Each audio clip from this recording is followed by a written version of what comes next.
మీనాక్షి చౌదరి మొన్నటి వరకు ఇండస్ట్రీలో కొంతమందికి తప్ప మిగతా వారికి ఆ పేరు పెద్దగా తెలియదు. ఎప్పుడైతే గుంటూరు కారంలో సెలెక్ట్ అయిందో అప్పటి నుంచి అమ్మడి పేరు మార్మోగిపోతోంది. కాలీవుడ్లో స్టార్ హీరో దళపతి విజయ్ పక్కన యాక్ట్ చేస్తుండడంతో క్రేజ్ మరింత పెరిగింది. తెలుగు ఇండస్ట్రీలో సైలెంట్గా దూసుకెళ్తున్న మీనాక్షి ఇప్పుడు పాన్ ఇండియా హీరో మూవీలో ఛాన్స్ కొట్టేసిందనే న్యూస్ వైరల్ అవుతోంది. ఎవరా హీరో, ఏంటా సినిమా, ఇప్పుడు చూద్దాం.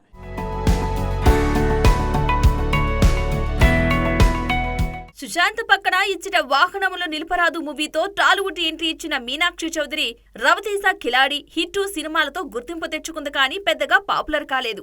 అయితే అమ్మడి హైట్, ఫిజిక్ చూసి సరైన సినిమా పడితే స్టార్ హీరోయిన్ అయిపోతుందంటూ మాట్లాడుకున్నారు. మహేష్ పక్కన గుంటూరు కారంలో సెకండ్ హీరోయిన్ గా ఫిక్స్ అయ్యాక అమ్మడి పేరు బాగా వినిపిస్తోంది. విజయ్ ఆంటోనీ హత్య మూవీతో కోలీవుడ్ లోనూ కాలు పెట్టింది. దళపతి విజయ్, వెంకట్ ప్రభు కాంబోలో వస్తున్నది గ్రేటెస్ట్ ఆఫ్ ఆల్ టైమ్ సినిమాలో ఛాన్స్ రావడంతో మీనాక్షి పేరు వైరల్ అయింది. బిస్వక్ సేన్ సినిమాతో పాటు వరుణ్ తేజ్ మట్కా, సింగపూర్ సెలూన్ అనే తమిళ సినిమాలతో పాటు దుల్కర్ సల్మాన్ పక్కన లక్కీ భాస్కర్ మూవీస్ తన చేతిలో ఉన్నాయి. ఇప్పుడు మీనాక్షిని మరో క్రేజీ ఛాన్స్ వరించినట్లు న్యూస్ చక్కర్లు కొడుతోంది. Mega power star Ram Charan తో కలిసి యాక్ట్ చేయబోతుందట మీనాక్షి. చరణ్, బుచ్చిబాబు కాంబినేషన్ లో స్పోర్ట్స్ బ్యాక్ డ్రాప్ లో తెరకెక్కుతున్న సినిమాలో ఇద్దరి హీరోయిన్లు ఉంటారట.